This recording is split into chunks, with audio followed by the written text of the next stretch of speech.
The metal tray clattered against the concrete floor, a jarring punctuation to the sudden silence in the mess hall. Splattered stew and rehydrated rations formed a constellation of failure at her feet. The laughter that followed was sharp, cruel, a weapon honed by boredom and arrogance. A woman, small in stature and clad in sterile, unadorned fatigues that marked her as a transient, a nobody, stood motionless amidst the jeers. Major Silas Rourke, a man whose authority was etched into the permanent sneer on his face, loomed over her, flanked by two of his sycophantic lieutenants. "Look at that, boys," Rourke drawled, his voice carrying across the cavernous room. "New arrival can't even carry her own dinner. How do you expect to carry a rifle for this garrison, little bird?" The woman said nothing. Her eyes, a shade of storm gray that seemed to absorb the light, remained fixed on a point just past his shoulder. She didn't flinch. She didn't cry out. She simply stood in the wreckage of her meal, a pillar of unsettling calm in a sea of derision. The tension in the room is a loaded gun, the hammer pulled back. Will the quiet stranger break under the weight of their contempt, or will she unleash a storm they never saw coming? Where are you watching from? India, USA, the UK, the Philippines? Drop your location in the comments below.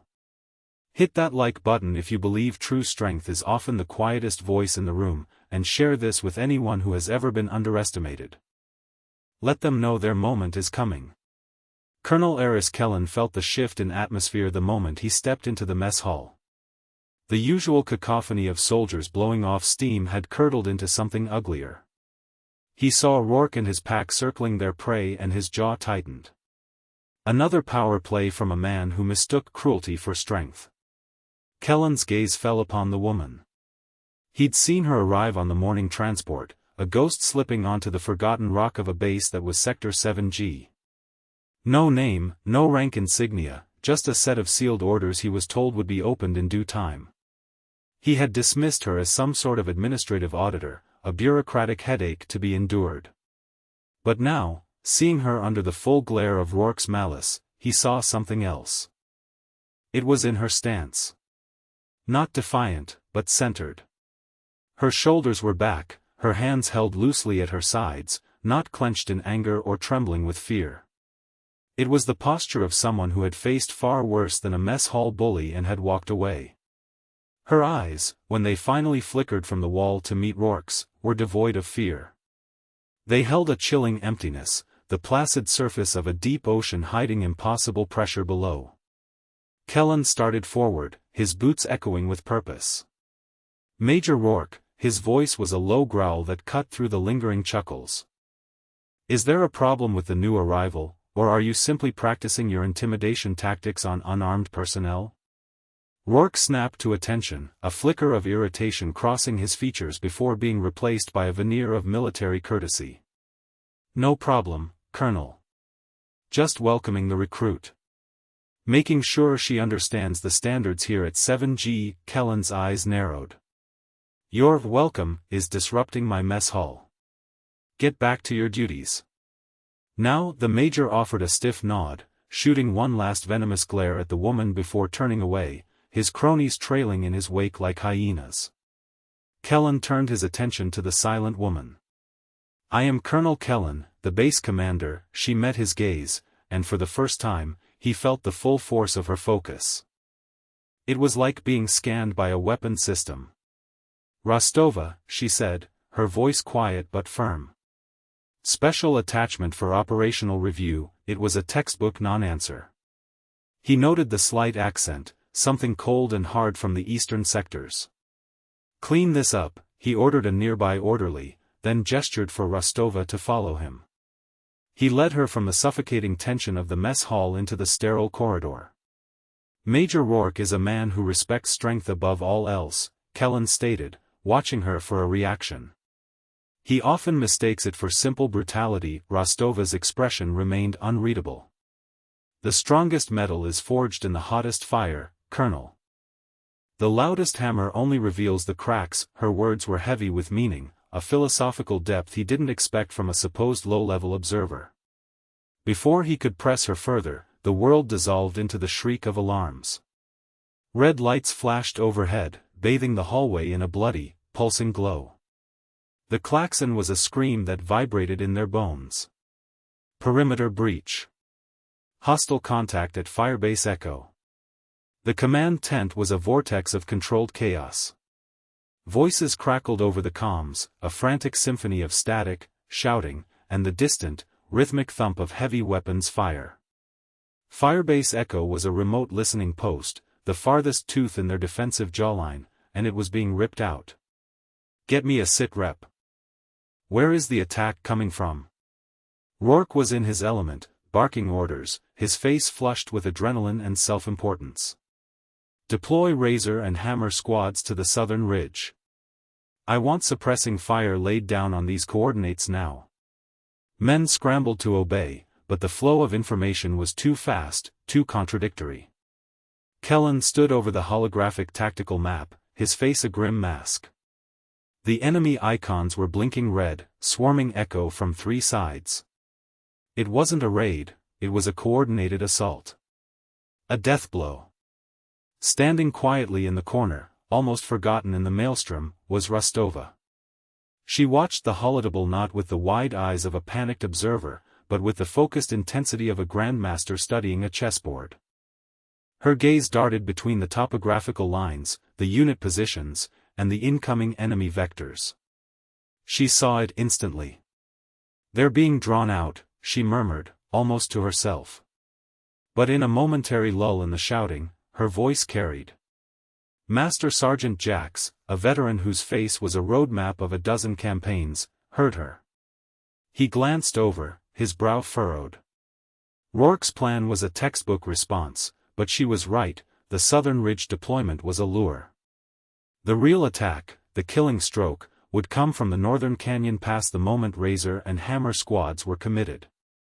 Kellen overheard her as well. He turned, the frantic energy of the room seeming to slow around him. What did you say? He demanded. Rostova stepped forward, her previous reticence gone, replaced by an aura of absolute certainty. She pointed a steady finger at the holomap. Rourke's deployment is a mistake, Colonel. The enemy is baiting you. They've left the northern pass intentionally undefended on the long-range scans. They want you to commit your reserve south, then they'll pour through the canyon and cut off Echo's retreat. They won't just take the firebase, they'll annihilate your men. Her analysis was delivered without emotion, a cold, hard statement of tactical fact. It was brilliant, swift, and utterly terrifying. Rourke whirled on her, his face purple with rage. Who the hell do you think you are? You're a no-name observer. You will not question my command. Kellen ignored him. He looked at Rostova, truly looked at her, and saw past the plain fatigues and the quiet demeanor. He saw the mind of a warrior, a strategist of a caliber he hadn't encountered in years. The situation at Echo was deteriorating by the second. The comms crackled with a desperate voice, "We're being overrun. They're inside the wire. I repeat, they are." The transmission ended in a burst of static and a sound that could only be an explosion. The decision was made. Trust the arrogant major who was leading his men into a slaughter, or trust the enigmatic woman whose eyes held the wisdom of 1,000 battles. It wasn't a choice. Rourke, you are relieved of tactical command, Kellen snapped. The major stared, dumbfounded. Sir, you can't. I can, and I have. Kellen cut him off, his voice iron. He turned to Rostova. The entire command tent was now silent, all eyes on her.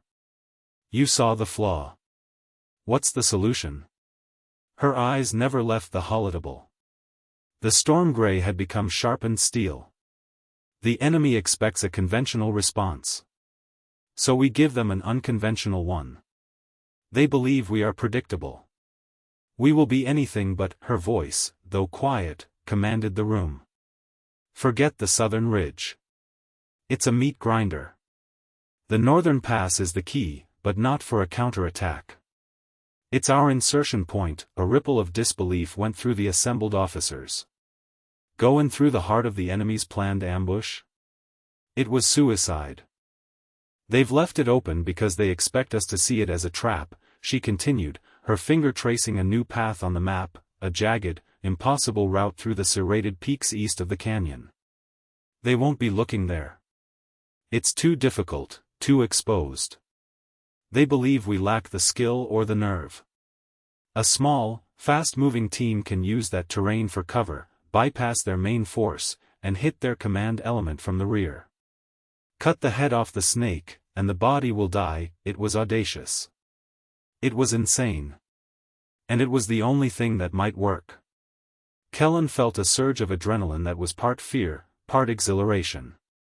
This was the kind of thinking that won wars, not just battles. How small a team? He asked, his voice low.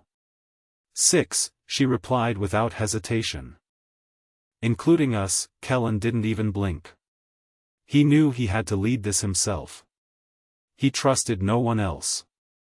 And he knew, with a certainty that defied all logic, that he had to have this woman by his side. Master Sergeant Jax, Kellen barked. You're with me. Pick 4 of our best ghosts. Gear up. We leave in 5-inch. Jax, who had been watching Rostova with a mixture of suspicion and dawning respect, simply nodded. Yes, sir. He turned to go, then paused, looking at Rostova. What about her loadout, sir? Kellen looked at the woman. Give her whatever she wants. As the team assembled in the humming, electric tension of the ready room, Jax approached Rostova. He held out a standard-issue pulse rifle. Here, he grunted. She took it, her hands moving over the weapon with an expert familiarity that was startling. She checked the charge, cycled the action, and tested the balance. It was a seamless, practiced motion. But then she set it aside. I need the M99 Stinger, she said calmly. The sniper variant. Jax stared at her. The Stinger was a notoriously difficult weapon, a specialized piece of equipment reserved for the most elite marksmen. It required immense skill to handle its recoil and complex ballistics computer. That's a master-level weapon, he said, his voice laced with doubt. Are you qualified? Rostova simply met his gaze. Give me the rifle, Sergeant. There was no arrogance in her tone, only a flat statement of need. Shaking his head but compelled by the colonel's order, Jax retrieved the long, heavy rifle from the weapons locker. As she took it, her entire demeanor shifted. The quiet observer vanished, and in her place stood a predator. The rifle seemed to become an extension of her body. In the command tent, Rourke watched them leave on the monitors, his face a mask of incandescent fury. His authority had been stripped, his competence questioned in front of his men by a nameless woman and a colonel who had lost his mind. This humiliation would not stand. He opened a secure channel, his fingers flying across the console, sending a coded message to a frequency that was not on any official Alliance registry. The message was simple: Kellen's team is heading for the eastern peaks. 6 operators. Eliminate them. The journey through the eastern peaks was a descent into a jagged, monochrome hell. The twin moons of the planet cast long, distorted shadows that writhed like living things. Every rock could be an enemy soldier, every gust of wind through the canyons could be a whisper of impending death. They moved in silence, a string of ghosts against the stark landscape. Colonel Kellen took the lead, his senses on high alert. But he found his attention constantly drifting back to Rostova. She moved with an eerie grace, her feet finding purchase on the treacherous scree with an unnatural silence. She wasn't just following, she was scanning, processing, her head on a constant, subtle swivel. Twice, she held up a hand, freezing the squad in place moments before they would have walked into the sensor range of a hidden patrol drone. She saw them before their own advanced scanners did.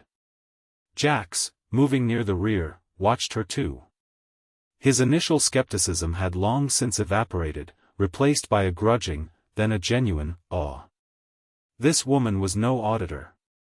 She was an operator, and one of the finest he had ever seen. He had served in 3 wars and seen legends in action, but none moved like her.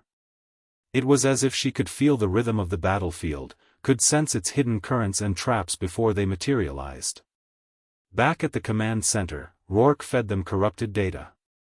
"Satellite shows a clear path ahead, Colonel," he transmitted, his voice smooth and professional, masking the venom beneath. "No enemy movement detected in your sector." On Kellen's wrist-mounted display, the path ahead glowed green. "Safe." But Rostova, crouched behind an outcropping, held up her hand again. "Stop," she whispered, her voice barely a breath on the wind.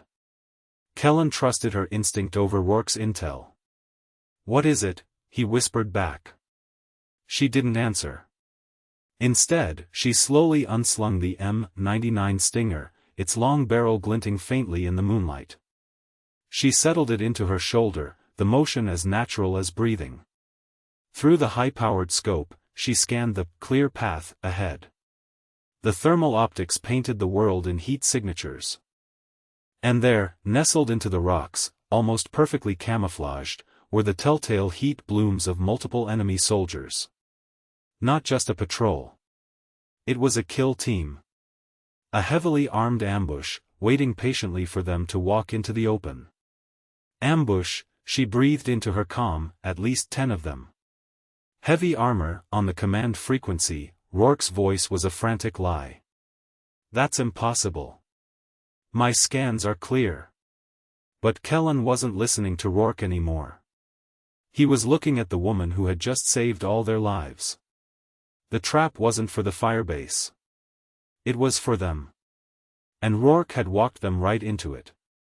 The night exploded. The first enemy shot, a bolt of searing plasma, vaporized the rock where Kellen had been standing a second before.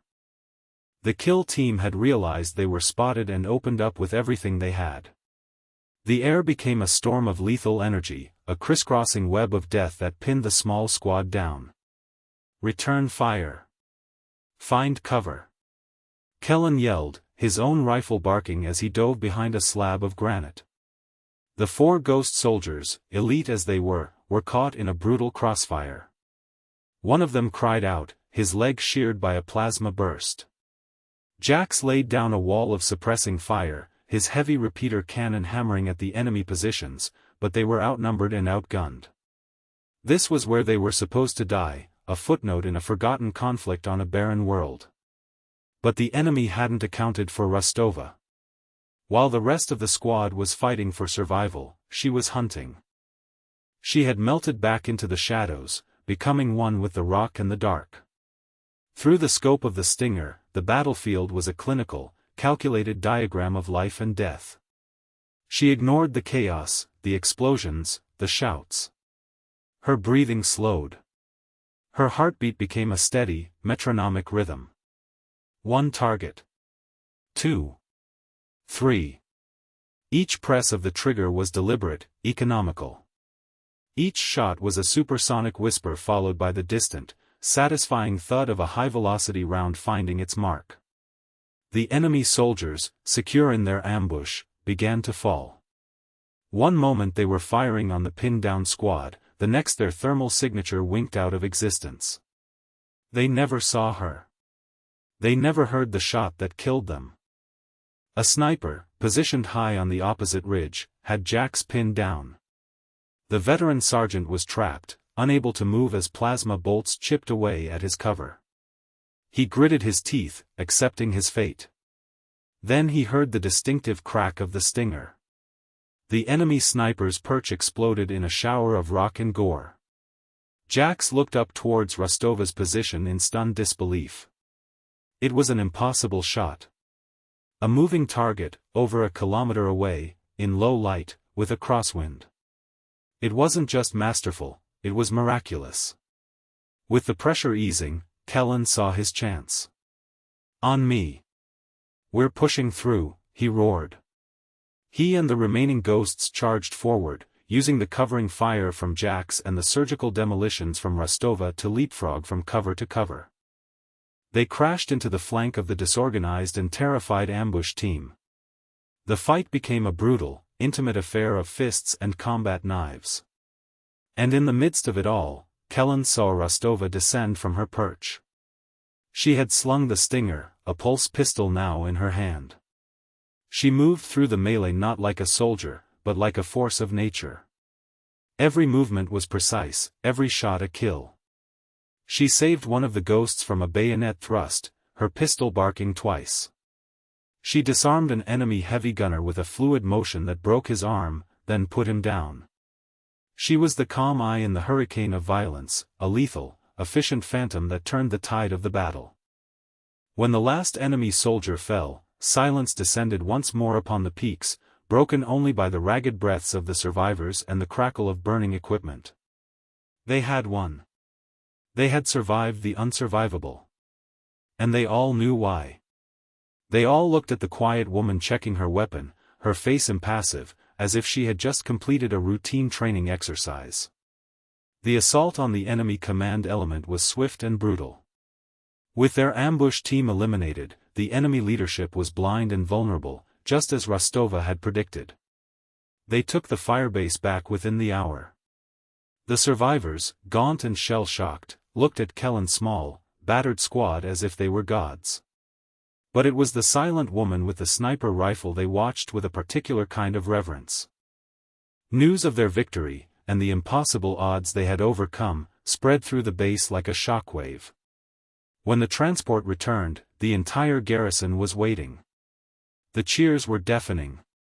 But amid the celebration, a cold dread was settling in Kellen's gut.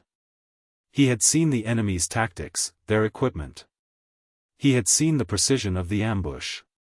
This wasn't some random insurgent group. This was a professional, well-equipped force. And they had known exactly where his team would be. Rourke met them at the landing pad, his face a mask of practiced relief. "Colonel. Thank God you're alive. A brilliant maneuver. You turned a disaster into a victory." The words were right, but his eyes were wrong. There was a flicker of stunned disbelief in them, the look of a man whose perfect plan had just spectacularly failed. Kellen said nothing, just brushed past him. He handed a recovered enemy data chip to a tech sergeant. "Decode this. Top priority. I want to know everything." Who they were talking to. In the med bay, Jack sat on a cot while a medic patched up a plasma burn on his arm. He watched Rostova, who stood by the door, her vigil-like stillness once again in place. "I've been a soldier for 30 years, Jack said, his voice raspy. "I've seen things you wouldn't believe. But I've never seen anything like you. Who are you?" She finally turned her head, her storm-gray eyes meeting his. "A soldier, Master Sergeant. Just like you," but it was a lie, and they both knew it. No ordinary soldier could do what she had done. Meanwhile, Rourke was in his office, his composure cracking. He desperately tried to contact his off-world handlers, but his encrypted channels were silent. He had failed. He had promised them Kellen's head, and instead, Kellen had returned a hero, with a ghost at his side. He began frantically wiping his terminal, trying to erase any trace of his treason. He knew Kellen suspected. The cold look in the colonel's eyes had told him everything. He had to get off this rock. He started packing a go-bag, his hands shaking. He had underestimated them. He had underestimated the quiet woman. He had thought her a sheep, and she had turned out to be the wolf. And now the wolf was at his door. The door to the command tent hissed open. The tech sergeant stood there, his face pale. "Colonel. You need to see this." Kellen and Rostova followed him to the communications hub. On the main screen, lines of decrypted code scrolled past. It was the enemy commander's comm log from the data chip. Encrypted transmissions, routed through a series of ghost relays, but the origin point was unmistakable. It was a terminal on this base. "Can you trace it?" Kellen asked, his voice dangerously low. "Already did, sir," the tech replied, his finger hovering over the console. The signal originated from Major Rourke's office. The final piece of the puzzle clicked into place. The perfect intel for the ambush. The clear path. The insistence on the Southern Ridge deployment that would have sent his men to their deaths. It was all a setup. Rourke hadn't just been incompetent, he was a traitor. He had sold them out for money, for power, for a promotion from a rival faction looking to destabilize the sector. At that moment, an alert flashed on another console. An unauthorized shuttle was powering up on Launchpad 3. Rourke's escape attempt. "Lock down the base," Kellen commanded, his voice like ice. "No one gets in or out." "Jax." The master sergeant appeared at his side, his arm in a sling but his eyes burning with cold fury. "Get your men. We're going to pay the major a visit," but Rostova placed a hand on his arm. "No," she said softly. "This is not a military action. It's a criminal matter now. Let me." Before Kellen could object, she was gone, slipping out of the command tent and into the shadows of the base. She moved with that same impossible silence he had seen in the mountains, a specter on a mission. Rourke was sprinting across the tarmac towards the waiting shuttle, a bag slung over his shoulder. The ramp was half lowered. He was almost there. Freedom was just meters away. Suddenly, a figure materialized from the darkness beside the shuttle's landing gear. It was Rostova. She held no rifle, no pistol. She just stood there, blocking his path. "Going somewhere, Major?" she asked, her voice calm. Rourke's face contorted in a snarl of rage and panic. He drew his sidearm. "Get out of my way. You have no idea who you're dealing with." "On the contrary," she replied, her gray eyes seeming to pierce right through him. "I know exactly who you are. You're a coward. A traitor who sells the lives of his own men for personal gain. You're nobody," he screamed, raising the pistol. "You're a ghost with no file, no rank. I'll kill you and no one will ever know you existed." The shot never came. In a blur of motion, Rostova closed the distance. Her hand shot out, grabbing his wrist and twisting with brutal efficiency. Bones snapped. The pistol clattered to the ground. He cried out in pain as she spun him around, slamming him face first against the shuttle's hull. With his other arm pinned behind his back, he was completely helpless, neutralized in seconds by the woman he had tried to humiliate in the mess hall. As Kellen and Jax arrived with a security team, they found Rourke pinned against the shuttle, whimpering. Rostova stood over him, her expression unreadable. The traitor had been caught. The battle was over. But the war for the soul of Sector 7G was just beginning. A week later, the entire garrison was ordered to assemble in the main hangar. The mood was somber, confused. Rourke was gone, taken away by intelligence officers who had arrived on a black, unmarked ship. Rumors flew like wildfire. Who was Rostova? Was she an assassin? A special investigator? No one knew. They only knew that she had saved them. Colonel Kellen stood before them, and beside him, Master Sergeant Jax. In front of the assembled troops was a small, raised platform. "Soldiers of Sector 7G, Kellen began, his voice echoing in the vast space. "You have faced a great trial. You have faced the enemy without, and you have faced the enemy within. You fought with honor, and you have prevailed." He paused, letting the words sink in. "But your victory was not won by me. It was not won by standard doctrine. It was won because one person saw the truth when the rest of us were blind. It was won by the courage and skill of a true warrior." He turned and gestured towards the hangar entrance. The massive doors slid open, and a figure walked in, silhouetted by the harsh sunlight. It was Rostova. But she was not the woman they knew. Gone were the plain, unadorned fatigues. In their place, she wore the immaculate, midnight blue dress uniform of the Alliance Fleet Command. On her shoulders were the 5 starburst insignia of a fleet admiral, a rank so high most of them had only ever seen it in textbooks.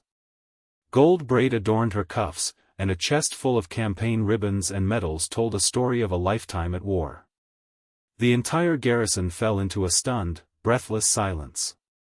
The woman Rourke had mocked, the new girl they had watched in silent judgment, was one of the supreme commanders of the entire military. She walked with a quiet, unshakable authority to the platform.